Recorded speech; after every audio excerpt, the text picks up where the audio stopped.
Bonjour et bienvenue sur la chaîne EV. Aujourd'hui, nouveau Ioniq 28 Challenge. Aujourd'hui, la voiture qu'on va essayer, la voiture dont on va mesurer les consommations et essayer de calculer les autonomies, c'est la Ford Mach-E. Woohoo! An American, yeah.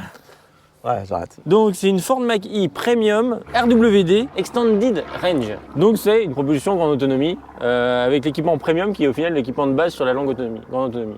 Donc en WLTP, c'est donc la meilleure de la catégorie dans la Mach-E. Ouais. Elle est donnée pour 610 km d'autonomie en WLTP. Ouais. Du coup, il faut une grosse batterie pour arriver à ça vu... Voilà, 610 km, c'est l'équivalent d'une Ioniq 6. C'est ça. Donc capacité de batterie, elle est donnée pour 98,7 kWh total, Ouais. donc quasiment 100 kWh de batterie, mais dont seulement 88 utiles. Et la chimie de cette batterie, c'est une NMC. Ouais. Nickel, cobalt, deux matériaux un peu relous à aller chercher. Par contre, c'est celles qui ont souvent les meilleures performances. À noter qu'il y a une version LFP qui arrive bientôt, a priori. Sinon, au niveau du moteur, on est sur 216 kW, soit 294 chevaux, et 430 Nm de couple. Ce qui lui permet de faire le 0 à 100 en 7 secondes, et une vitesse max de 180 km/h, en sachant que la bête, elle pèse quand même 2085 kg à vide. Ouais. Mais en même temps, je trouve que 2085 pour 100 kWh de batterie, quand on voit les concurrents qui sont souvent dans les 2 tonnes avec une batterie pas forcément aussi grosse, Ouais. elle doit être légère ailleurs.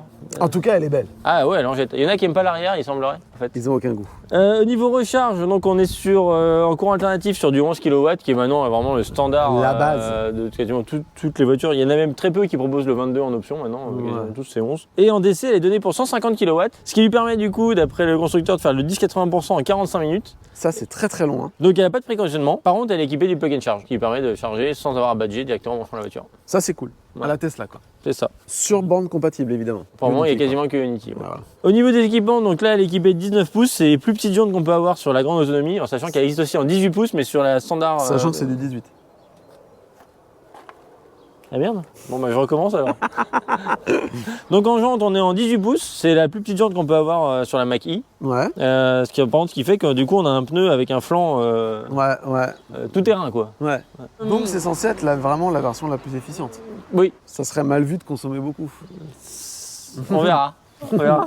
Donc voilà pour les specs techniques. Très bien. Si t'es ravi, je suis ravi. Bon, c'est quoi le Ioniq 28 Challenge? Explique-nous, JC. Allez, c'est un protocole de mesure de consommation de voitures électriques qui débouche sur un classement que vous pourrez trouver sur le site lachaîneev.fr à toute heure du jour et de la nuit. Donc on fait un trajet ville, route, autoroute avec la voiture qu'on teste et notre voiture témoin, toujours la même, celle qui est là à tous les essais et qui pour l'instant tient la tête du classement, c'est-à-dire c'est la plus efficiente, c'est la Ioniq 28. Après, c'est pas pour autant une comparaison directe. Ah, pas du tout. On compare toutes les voitures avec la Ioniq 28. On vous expliquera à la fin comment on fait nos calculs de consommation. Si vous voulez tout savoir, il y a une vidéo en lien dans la description qui explique tout le protocole. En plus, on était jeunes, on était à l'aise. Aujourd'hui, on va vous expliquer en détail le protocole de notre Ioniq 28 Challenge. C'est horrible. Bon, je vous invite à vous abonner à notre chaîne. Pourquoi? Parce que plus on a d'abonnés, plus on est crédible et plus on a de voitures. Plus c'est facile de les avoir longtemps et même potentiellement avoir des projets un peu plus intéressants, comme des road trips ou des choses comme ça. Vous pouvez aussi nous retrouver Sur Insta, et sur, sur Facebook, et sur, Discord, et sur, LinkedIn. et sur. Je crois que- Ah, il y en a plus, je t'ai eu. Non, il y a la boutique La Chaîne EV aussi. Si tu veux acheter un mug. Et on a une tradition sur cette chaîne, c'est de prendre cette énergumène en photo. Hop là. Et de poster la photo tout de suite sur Instagram, ce qui fait que nos abonnés Instagram savent ce qu'on est en train de faire avant tout le monde. Qui essaie quoi? Là, c'est presque un muscle car. Ouais. C'est une couleur voyante. Ouais, il y a un cheval au galop sur le calandre. Ouais. Ça sent pas l'efficience. Ouais. Voilà. C'est surtout ça. Du coup, je pense que c'est peut-être moi le plus adapté. Hein. En vérité, en plus, t'as fait un Paris-Bordeaux avec, donc attends-toi, fais-toi plaisir. La Twingo, c'est pour toi, je te garantis. Hein. Pas de soucis. Sauf que la porte ne s'ouvre pas parce que j'ai pas les clés. Mais donc, j'ouvrirai jamais la porte. Le parcours urbain, c'est environ 17 km dans les rues de La Teste de Buch et d'Arcachon en Gironde. Le dénivelé est très faible et la vitesse moyenne est comprise entre 25 et 35 km/h selon les conditions de circulation. Donc on a remis les tripes à zéro, donc ici, hop, réinitialiser, allez, voilà. La clim, donc on est à 22 en auto, mode de conduite, donc là on se met en active, active c'est le mode normal, Whisper c'est le mode éco, et Untamed c'est le mode sport. On se met en mode monopédale et au niveau température, on est à 19 degrés, donc on est dans les conditions de notre protocole entre 15 et 25. Donc là on est prêt à partir, la voiture est prête. c'est parti pour le test conso de cette Mustang Mach-E. Alors tout le monde dit sur les réseaux que c'est un gouffre absolu. Et pour l'avoir conduit 3 jours, effectivement, je pense que c'est un gouffre absolu. Il y a un petit problème avec les compteurs de consommation sur cette voiture. On a essayé en kilowattheure au 100 et ça donnait que des chiffres arrondis à l'entier, donc c'est-à-dire 17, 18, 19, mais jamais entre les deux. Par contre, quand on passe en kilomètres par kilowattheure, là on a des chiffres décimaux. Donc on l'a passé en kilomètres par kilowattheure pour avoir un chiffre plus précis. Mais moi personnellement, j'ai une confiance vraiment très limitée envers le compteur de la Mach-E et je me dis qu'au moment où on va recharger et remettre à 100%, on risque d'avoir des chiffres assez délirants. Ouais. Bon allez, on est en ville, on attaque. Première chose, c'est la régène. Alors, est-ce que tu as de la régène à 100%? Alors oui, je l'ai testé juste à l'heure, mais là je le reconfirme encore, j'ai de la régène et elle me paraît franchement assez similaire à celle que j'ai pu avoir quand elle est déchargée. Ensuite, combien de puissances différentes de régène tu as? Il y a 2 modes de régène. On met pas de régène quasiment et on peut appuyer sur le bouton L pour être en mode avec de la régène plus prononcée. Par contre, si dans les menus, on passe en conduite à monopédale, du coup on a plus de régène et en plus on va jusqu'à l'arrêt complet, du coup le L devient inutile en fait. Du coup, tu as répondu à la question d'après, c'est est-ce qu'il y a un mode one pedal Ah oui, et qui est désactivable, c'est-à-dire qu'on peut choisir d'être en rampage ou en one pedal. c'est ça. Eux ils l'appellent conduite à une pédale d'ailleurs. Conduite monopédale ils l'appellent, ouais. Monopédale, ça c'est vraiment le nom pourri. Est-ce que tu trouves que ça régène fort? De toute façon, ça on le mesurera à la fin de la vidéo, mais toi comme ça en feeling en ville là. Moyen plus. Ça, je trouve que ça suffit pour l'usage du quotidien. Mais il y a des moments où j'aurais bien voulu un peu plus. Ok, alors on va jouer au pronostic. Combien tu penses le 80 km/h? Allez, 150. Ok, moi je dis 140, ok? J'hésitais avec 140, donc on doit pas être loin. Allez, même je dis 135. Allez. Qu'est-ce que tu penses de la sensibilité de la pédale d'accélérateur pour faire des manœuvres? Bah, je trouve qu'en fait, en marche avant, là par exemple, si je veux avancer tout doucement, ça marche plutôt pas mal. Mais c'est un peu j'ai pas et d'un coup ça arrive un peu brutalement. Mais ça reste assez gérable. Par contre, c'est en marche arrière où j'ai trouvé que j'avais un peu de mal à faire des manœuvres précises.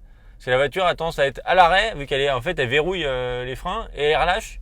Et du coup, on a un peu la sensation de devoir la décrocher quoi. Ouais, c'est quand même pas mal, moi je trouve, elle fait le job.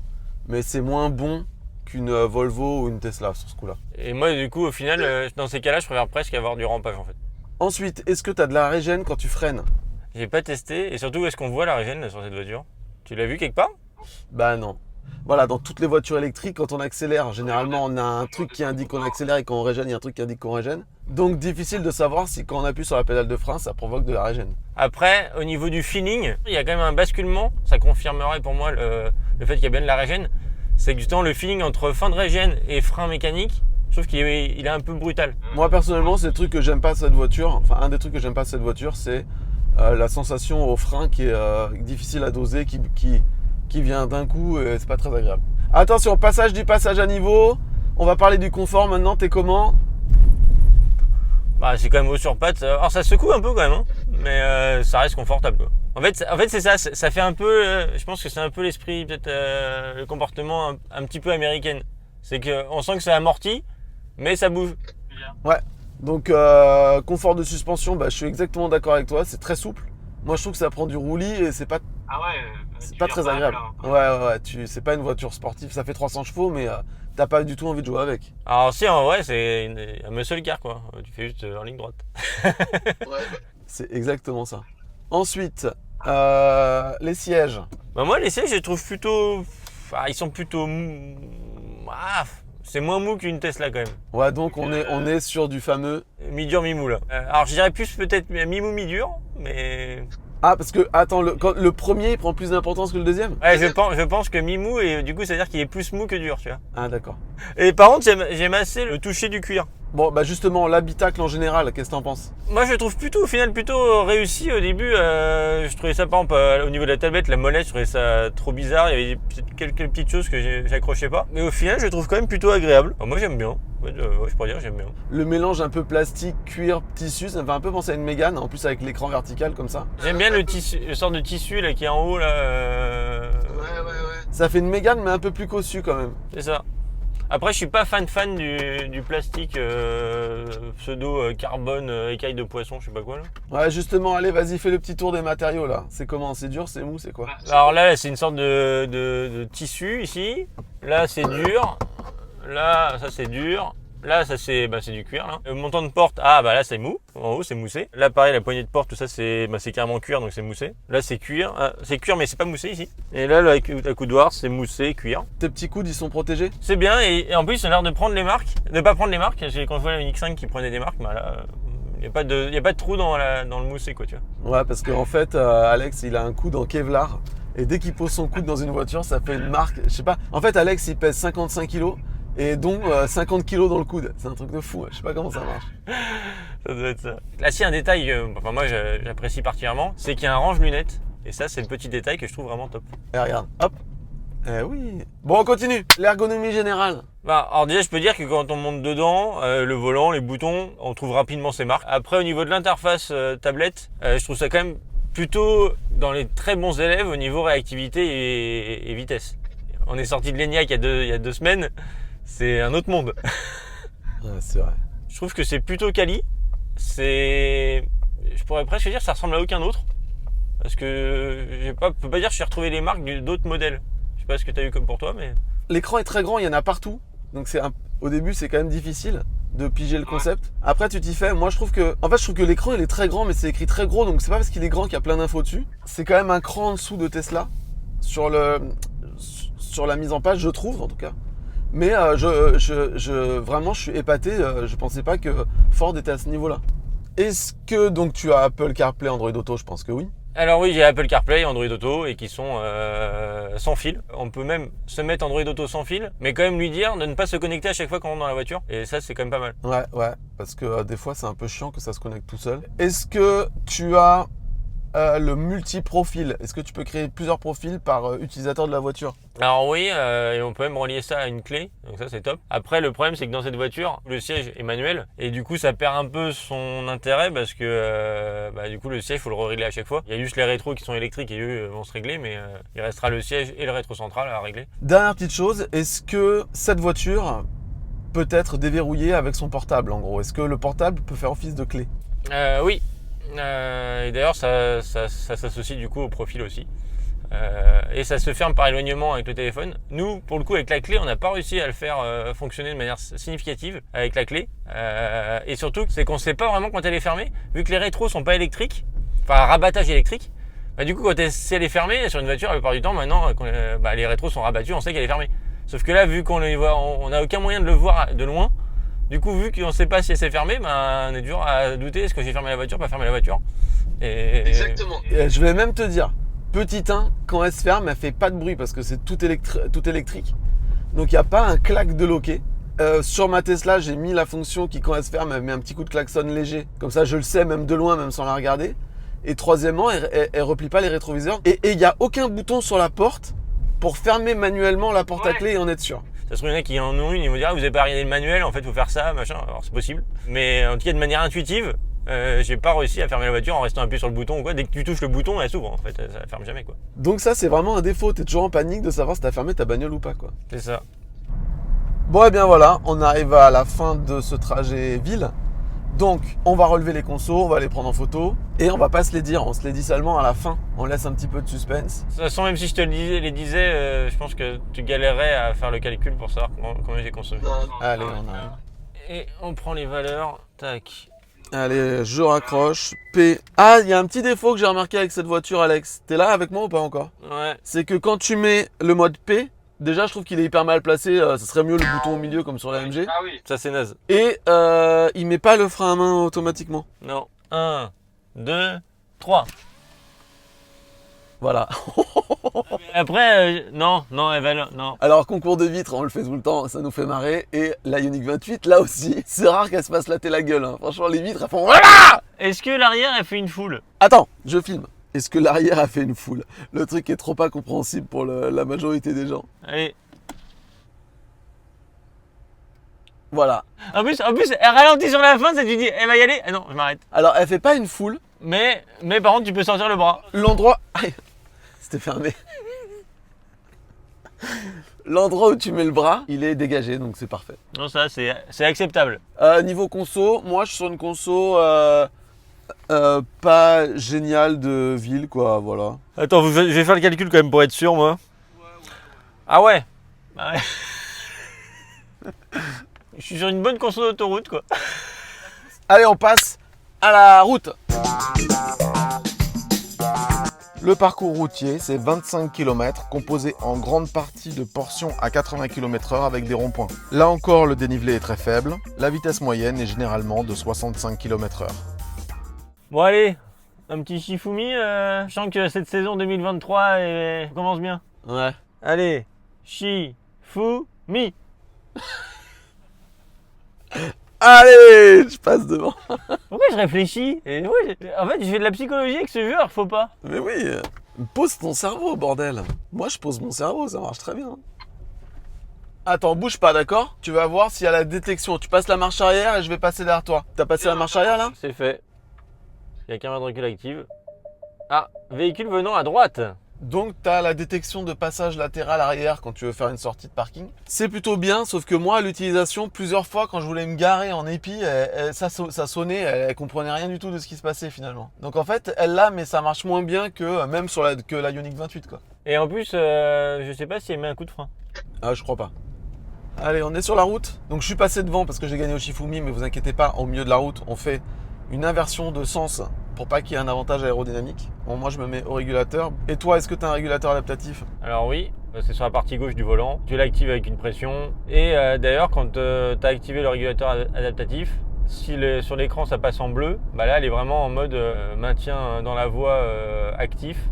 Et là elle conduit quasiment toute seule, quoi.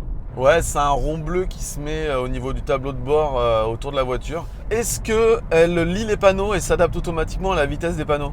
Alors oui, elle lit les panneaux, là je vois le panneau 80 actuellement. Par contre, je sais pas si je peux setter la vitesse des panneaux, je crois pas. Hein. En fait, c'était une option. Quand je l'ai prise, elle y était pas, donc je pense que tu l'avais pas mise. Au début, tu es obligé de mettre toi-même la vitesse manuellement, un peu comme la Fiat 500 en fait. Et après, elle s'adapte au panneau. Donc là, si je la mets à 80... Et que tu croises un panneau 70, elle va se mettre à 70. Par contre, il n'y a pas un mode, en tout cas moi je l'ai pas vu, où ça se met pas automatiquement, c'est-à-dire le lien entre la vitesse des panneaux et la vitesse de la voiture se fait automatiquement.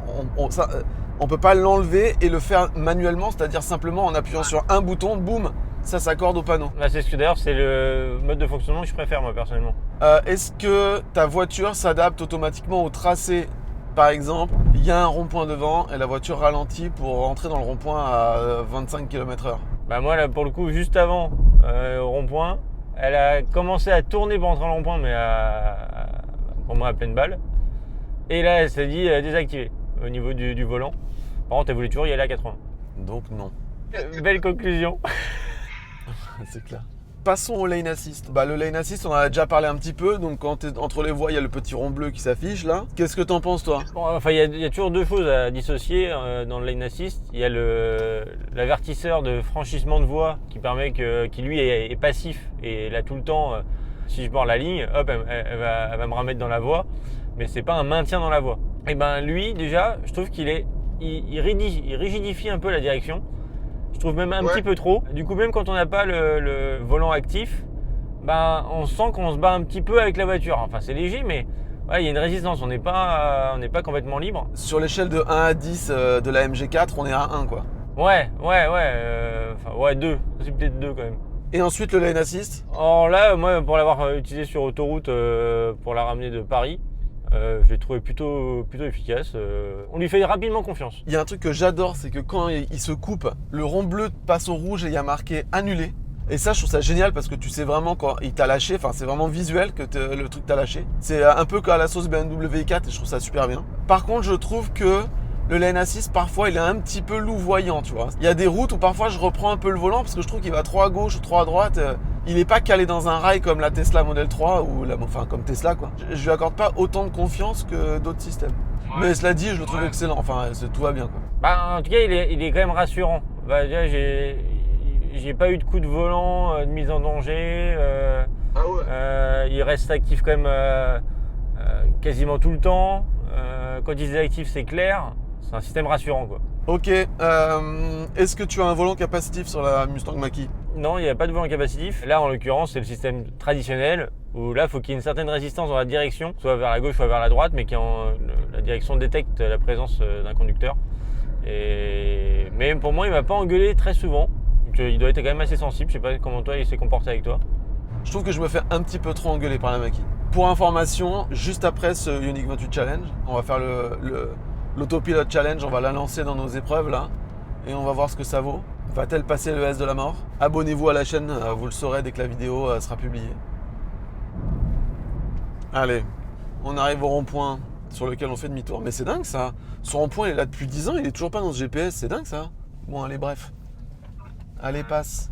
Allez, je prends l'intérieur. Fais gaffe, je suis gros quand même. Mais tu vois, vue d'extérieur comme ça, je la trouve pas si imposante que ça, cette voiture.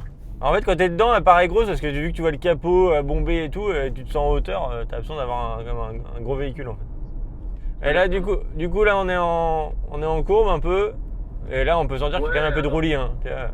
Et là, il y a une Mustang orange avec bande noire. Attends, faut que je la rattrape, c'est magnifique. Tu sais que franchement, la même que celle qui est devant là, orange, bande noire, avec cette partie électrique, même si elle n'est pas parfaite, je pense que ça pourrait être ma voiture.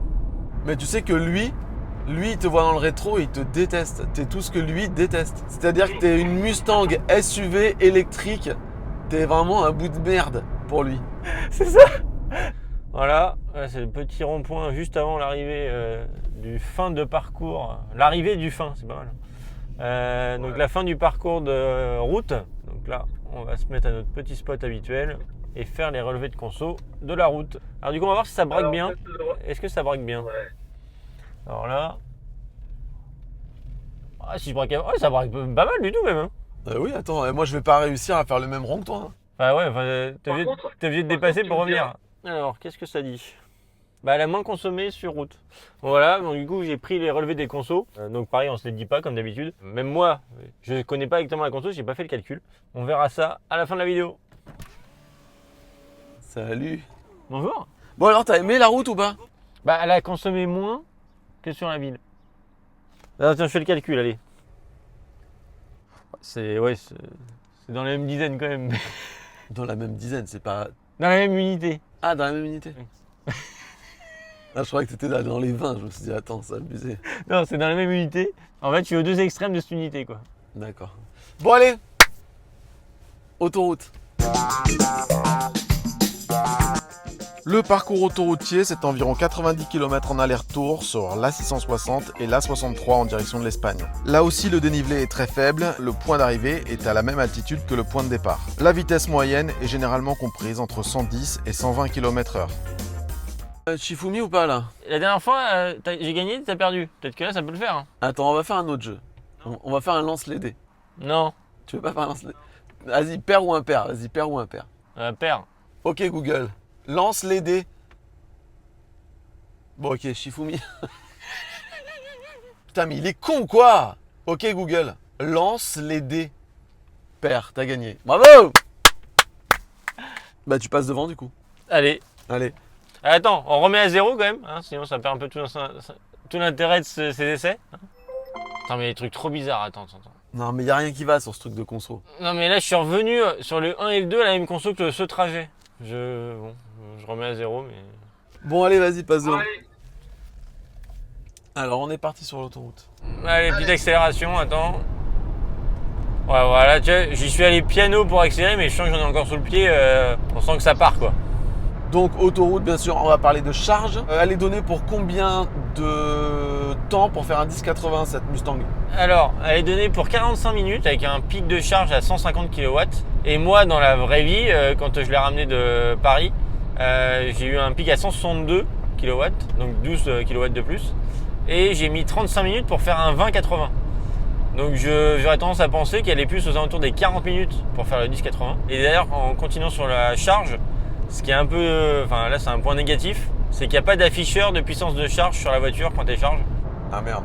Est-ce que la voiture est équipée du préconditionnement? Alors non, elle n'a pas de préconditionnement. D'ailleurs, il semblerait qu'en hiver, par rapport à d'autres youtubeurs qui l'ont testé, comme en l'occurrence Didier de Mac Forever, me disait que c'était un peu, pas la calamité, mais quand même plus d'une heure en hiver pour la recharger. Là, c'est un point noir quand même. Alors moi j'ai entendu quelque chose. En fait la voiture, a priori, à partir de 80%, elle descend à quelque chose comme 13 kW de puissance de charge. Donc à partir de 80%, il faut vraiment se débrancher, ça ne sert plus à rien. Et en fait, depuis au moins un an, on parle d'une mise à jour qui ferait passer la vitesse de charge au-delà de 80% à 50 kW. Mais d'après les dernières news que j'ai pu lire, c'est toujours pas arrivé cette mise à jour. Donc tu es toujours plafonné à cette puissance. Par contre, c'est un des rares modèles, et ça sera de plus en plus le cas, je pense, dans l'avenir, qui est compatible plug and charge, donc bien le standard plug and charge, qui fait que quand on va chez Ionity, on branche la voiture et comme chez Tesla, au bout de quelques secondes, la charge se lance. Ok, on a vu la charge et autre point important sur l'autoroute, est-ce que cette voiture a un planificateur d'itinéraire? Alors oui, elle a un planificateur d'itinéraire qui est d'ailleurs quand même pas trop mal, qui affiche des informations à combien de pourcents on arrivera à la borne, combien de temps on va recharger sur place, combien de pourcents il faut repartir. Par contre, de ce que j'ai vu sur mon parcours, j'ai l'impression que quand elle fait le calcul pour préparer l'itinéraire, ça se base sur de la data parce que c'est pour moi le serveur associé à Ford qui propose l'itinéraire. Et par contre, le pourcentage à l'arrivée serait basé sur l'historique de la voiture. Parce que là, dans mon exemple, en partant de Paris, il m'annonçait un point de recharge à Poitiers en arrivant à 42% de batterie. Ce qui était impossible. Ce qui était impossible d'arriver aussi loin avec ce pourcentage-là. Alors qu'en réalité, je suis arrivé avec 20 et quelques pourcents de batterie. Et quand après je suis arrivé sur Bordeaux, il avait prévu que je pouvais y aller direct et j'ai roulé un petit peu plus vite sur la fin. Et au final, j'arrivais avec 3% de batterie, ça ne le choquait pas en fait. Je pense que les deux choses sont dissociées, mais c'est qu'une estimation, c'est un ressenti, je le précise. Donc à prendre avec des pincettes quand même, non? Je sais pas. Si vous avez roulé en ville les 500 derniers kilomètres et que d'un coup vous partez sur l'autoroute, vaut mieux être prudent avec l'estimation d'arrivée parce qu'elle va être très optimiste. Ok, est-ce que tu peux rechercher des bornes dans le GPS? Alors oui, pareil, on peut rechercher des bornes. Tu veux pas en parler toi de ça? Parce que tu as plus fouillé que moi. C'est vrai. J'ai fait un petit test, je l'ai trouvé très intéressant le moteur de recharge de bornes. C'est comme chez Tesla, tu peux rechercher des bornes en gros AC, des bornes en dessous de 100 kW et des bornes au-dessus de 100 kW, je crois même que c'est 150. Je sais plus si la limite c'est 100 ou 150, bref. Ça te montre tout de suite les bornes autour de toi. Quand tu cliques sur la borne, ça te dit si elle est dispo ou pas. Ça te donne le prix avec le Ford Pass. Ça ressemble beaucoup à ce que fait Mercedes. C'est-à-dire ça te donne le prix avec la carte Ford en fait. Ça te dit si c'est plug and charge ou pas. Après, je trouve que le GPS, je le trouve pas hyper intuitif. Bon, d'ailleurs, on fera une vidéo sur le planificateur de cette voiture. Quand je vais la remonter à Paris, on va noter le planificateur d'itinéraire. Donc, il sera dans notre classement avec tous ses avantages et ses inconvénients. Et on va terminer pour la partie autoroute avec les aides à la conduite. Est-ce que ton régulateur de vitesse accélère quand tu doubles un camion, par exemple?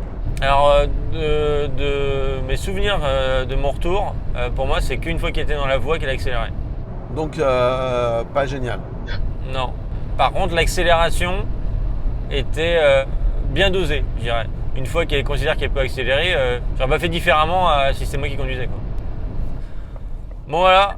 Là, on finit le demi-parcours d'autoroute. On va changer les positions pour toujours pareil, au cas où il y a un avantage aérodynamique à être devant ou derrière. Allez, je te laisse passer dans ce rond-point-là.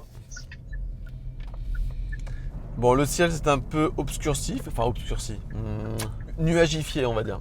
Et il fait toujours 20 degrés, donc toujours ces petites conditions parfaites. Allez, c'est reparti pour l'autoroute dans l'autre sens. Bon, on arrive dans le virage de l'échangeur entre l'autoroute qui va du Pays Basque à Bordeaux et celui qui nous emmène sur le bassin d'Arcachon. Et à ce moment-là, qu'est-ce qu'on fait? On pose la question à l'essayeur en chef. Quels sont les 3 points qui lui ont le plus plu dans cette Mustang Mach-E? Alors vas-y. Moi en 1, je pourrais dire le plug and charge. Le 2. En 2, même si c'est pas le meilleur, je trouve que le planificateur est quand même pas mal. Ok. En 3, alors là on l'a pas présenté jusqu'à maintenant, on le verra sûrement, on va vous le montrer quand on arrivera pour la recharger. Mais c'est les capacités d'ouverture de la voiture. C'est qu'on peut ouvrir le capot avec la clé et en plus sans avoir de loquet à lever. Et également on peut fermer la voiture en laissant les clés à l'intérieur, en ayant un code après pour l'ouvrir. Et au final ça peut être super pratique, on le présentera aussi tout à l'heure quand on la ramènera pour recharger. Moi, je rajouterais juste le système. Il me manque juste un petit Spotify et ça serait juste parfait. Bon, et alors vas-y, attention, les 3 points négatifs, t'es parti, c'est parti. Alors, en négatif, en Là, je dis en positif, il y a le plug and charge, mais en négatif, il y a le temps de charge. Dans mon point numéro 2, c'était la conso. Au niveau conso, c'est quand même assez important de ce que je vois. En même temps, on s'y attendait un peu, mais ça a l'air de se confirmer. Et en 3, c'est que par contre, elle n'est pas super agréable à conduire au quotidien sur les petites routes, en ville, etc.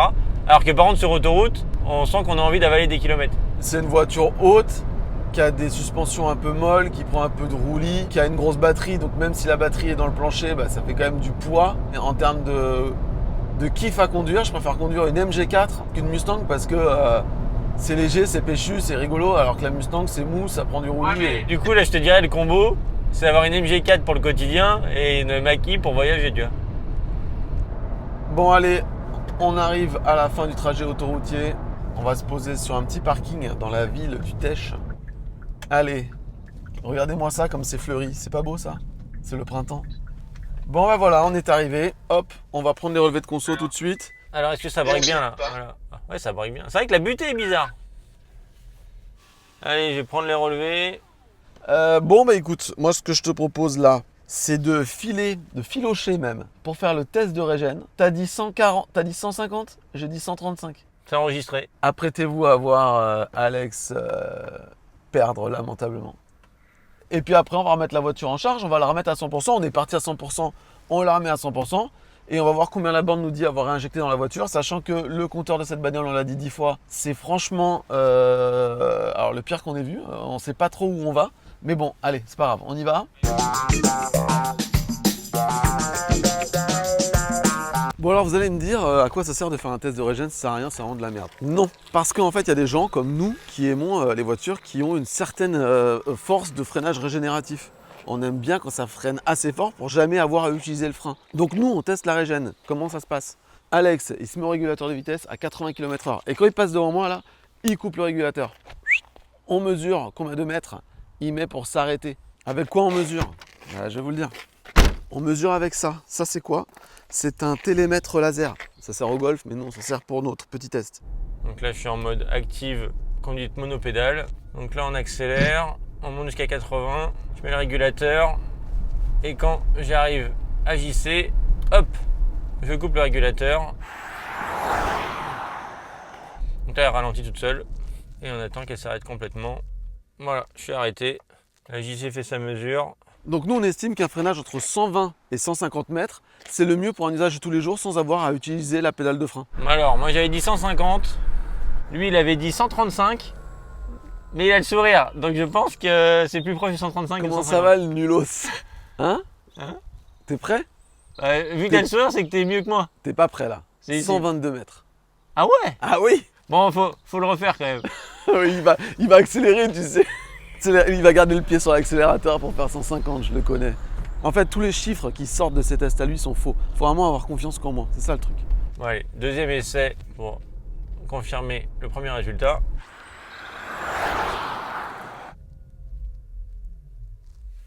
Elle est là, 121 mètres, donc là c'est stable. C'est stable dans la défaite d'Alex. Voir Alex perdre, ça me fait tomber à la renverse. Et hop, on arrive pour la recharge. Elle fait un bruit quand même.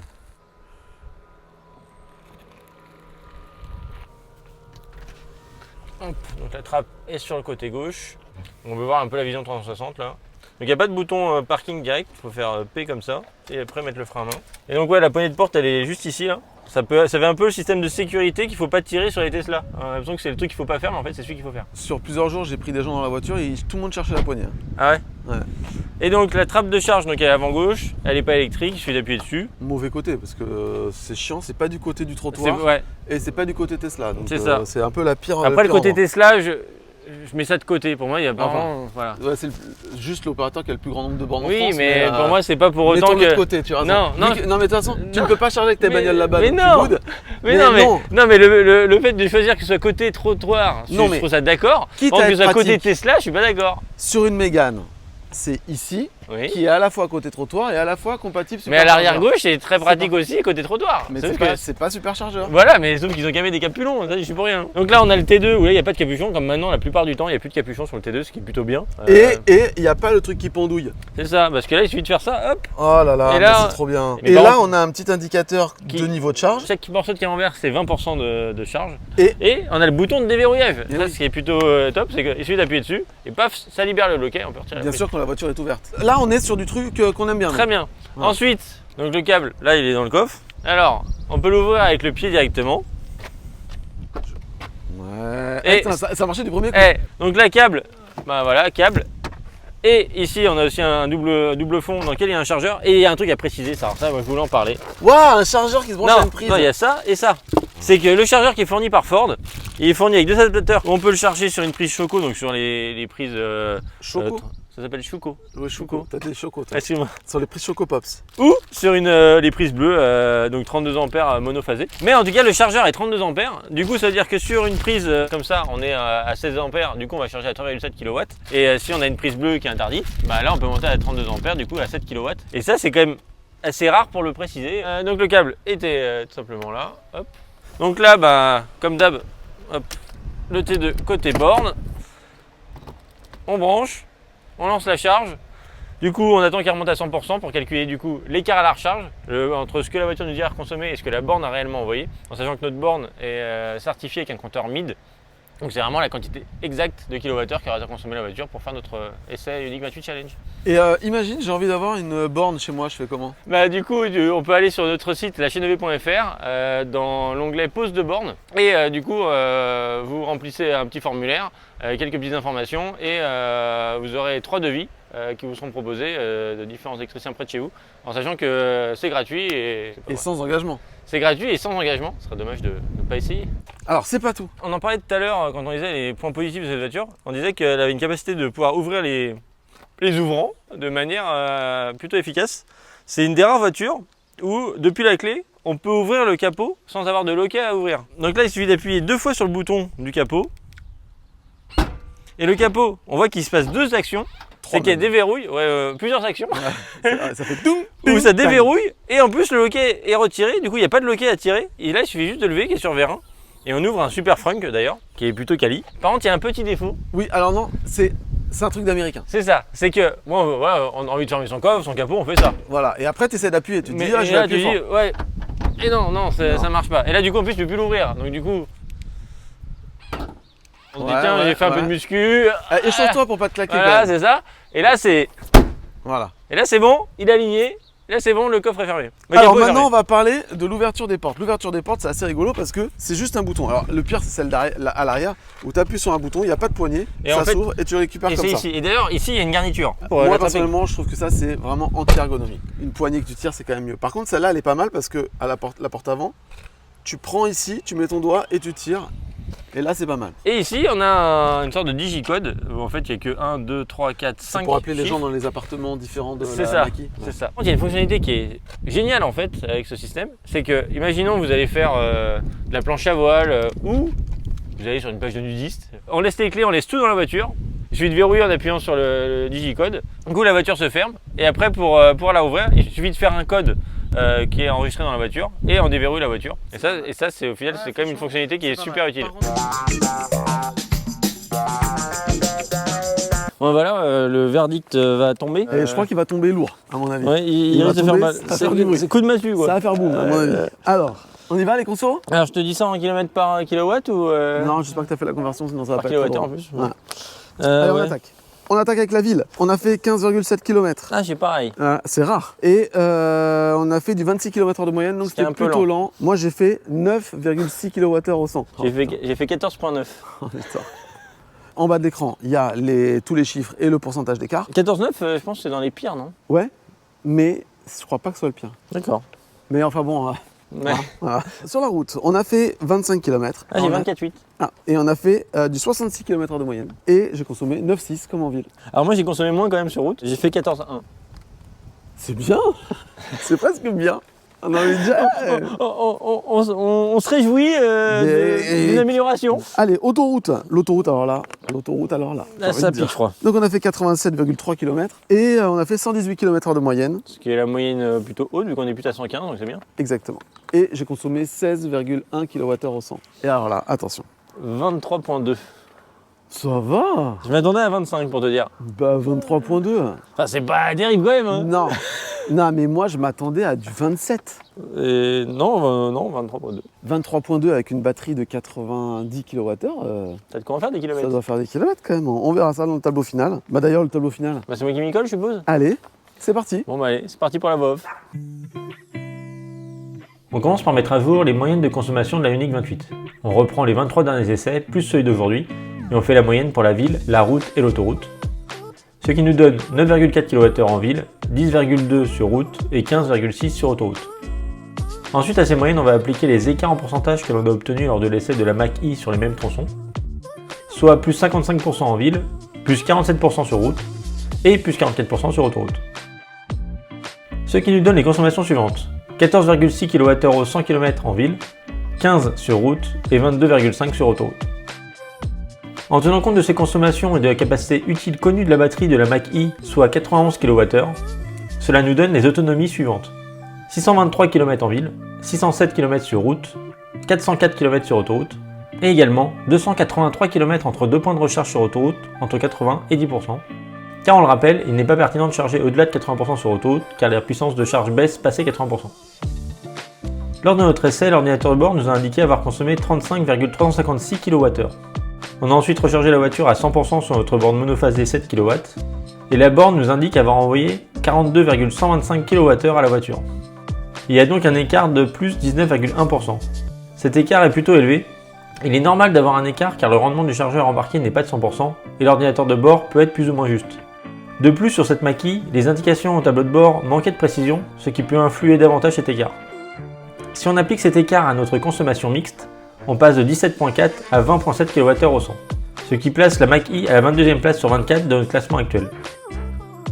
Elle devance de peu la Mercedes EQE qui a été chaussée en 21 pouces et fait moins bien que la Ioniq 5 AWD chaussée elle en 20 pouces, alors que notre version de la Mach-E était en 18 pouces. Il lui faut 10h40 et 3 charges pour parcourir 1000 km, soit sensiblement le même temps qu'avec la MG4. La taille de sa batterie ne compense pas sa grosse consommation et un temps de charge un peu long. D'ailleurs, si on met en lien la vitesse de charge avec la consommation moyenne sur autoroute, on peut calculer une vitesse de charge en km par heure. Ce qui donne 377 km par heure pour cette Mach-E, elle se classe 9ème de notre classement actuel. On peut remarquer qu'elle se retrouve avec les mêmes performances de charge en km/h que notre Ioniq 28, mais se fait distancer par la MG4. Lors du test du frein régénératif où l'on mesure la distance pour passer de 80 km/h à l'arrêt complet, elle l'a effectué en 122 mètres, ce qui la place 3ème de notre classement actuel, rien à redire à ce niveau. Tous ces résultats sont retrouvés sur notre site lachaînevv.fr. Vous pouvez d'ailleurs voter sur notre site afin de sélectionner les voitures que vous attendez le plus sur la chaîne. Voilà, c'est terminé. Cette vidéo, je l'ai trouvée géniale. Il faut avouer qu'on partait des a priori avec cette voiture. Ouais. On retardait un peu le fait de la tester, même d'ailleurs, on pourrait dire. Et au final, c'est malgré la consommation, ça reste quand même une bonne surprise. Il y a des choses quand même intéressantes. C'est pas une voiture qu'on peut rayer de sa liste en fait. Non, je trouve que technologiquement, c'est très intéressant. Je trouve que le système est très intéressant. Et là même en berline, ça serait très intéressant. Ah ouais, là je pourrais faire concession sur certains trucs, si elle est en coupé sport de porte, ah oui, sans problème. Voilà, si cette vidéo vous a plu, n'hésitez pas à la liker parce que ça fait, alors ça c'est juste, ça fait beaucoup plaisir. Oui. Bon, on va bien sûr s'abonner et activer la cloche si vous voulez pas rater nos vidéos. Et si vous avez une Mach-E et que vous avez d'autres consos, mettez-nous en commentaire, c'est toujours intéressant de comparer un peu ce que vous avez au quotidien. Ouais, la Mach-E 4 roues motrices, la Mach-E en petite batterie, la Mach-E concombre avocat. Maintenant il y a du saumon. Concombre avocat, c'est vrai. J'ai fait végétarien. Ouais. Ah putain, bizarre. Bientôt sur la chaîne EV, cette voiture, on l'a fait passer dans l'Autopilot Challenge. Vous allez savoir ce qu'elle vaut. Et on spoil un peu. Bah, il y a du bien et il y a du moins bien quand même. Voilà. Je pense que vous êtes bien avancé avec ça. Ouais. Et ensuite, on lui fait passer un planificateur challenge. Donc nouveau format. C'est ça. On va compiler plusieurs bagnoles en une pour les comparer entre elles. Ouais, sympa. pour simplifier un peu aussi le montage, etc. Ouais. Et donc ça, c'est à venir. Abonnez-vous si vous voulez rien rater, évidemment. Et puis voilà, c'est tout ce qu'on a à dire. Au revoir, salut. Allez, salut. Je pars en moonwalk. Je sais pas faire un moonwalk, c'est comme ça.